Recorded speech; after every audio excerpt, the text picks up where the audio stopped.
Let's go, it's the Whitey Show. Whitey Show. Whitey Show. Whitey Show. Whitey Show. It's fun, old man, and I ain't got time to shake your hand. Get that side check, put it in pockets till I get back. Going downtown. Shadow Tactics Blade of the Shogun is a unique title, releasing at just $30, an interesting cel-shading style art style, and a tactics system similar to games like Commando or even XCOM. If you like those, that might catch your interest. The game is going around these like huge maps and kind of sneaking around or tackling or setting traps and killing your enemies, and you'll even be able to switch through different characters, which in reality it's just letting you use different classes to up the gameplay. So this all sounds really good, right? Let's find out if it's worth picking up. It's fun, old man, and I ain't got time to shake your hand. Get that side check, put it in pockets till I get back. Going downtown.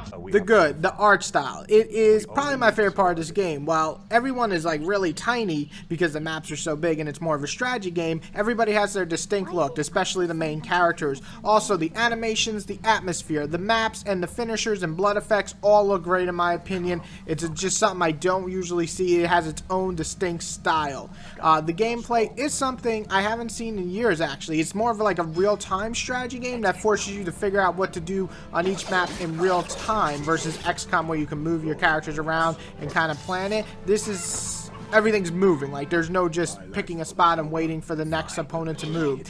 Sneaking around, hiding, using special skills, distractions, traps. This game offers just plenty of different ways to dispatch the enemies. Also, getting to switch between the different styles of each character definitely makes the game feel fresh every time you do. Well, it's all in real time. It does feel like a more of a slow burn game, but that's actually a positive for the fans who love this genre. And the best thing, or one of the other great things, is the length. It's actually pretty substantial. You'll be taking hours and hours to finish this game, taking out baddies, trying different difficulties. One thing the game definitely gives you is content. You know, that's always a plus with these games in this genre because you want plenty to do to come back and play more of.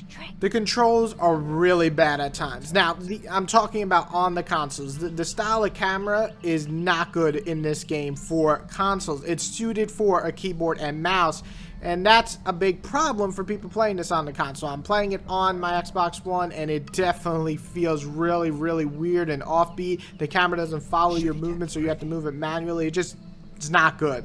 And the other negative I have is the missions. There's plenty of them, but let's be honest, in the later half especially, a lot of it starts to become like try and fail. So you'll try some, you'll lose, and then you have to do it again in a certain way. It just kind of takes away the freedom that you otherwise would have expected at this point in the game. If you don't do it the right way, you're gonna fail. And sure, that comes with the genre. Some missions you just have to do, but it becomes pretty much every mission, and it just becomes really apparent here in the second half, and it's kind of annoying.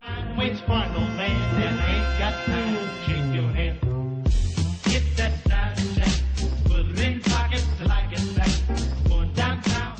Overall though, I think this is actually a pretty solid title. It's not amazing, but it has plenty of content, it has unique gameplay, it has this wonderful art style that gives you something to look forward to when you're playing it.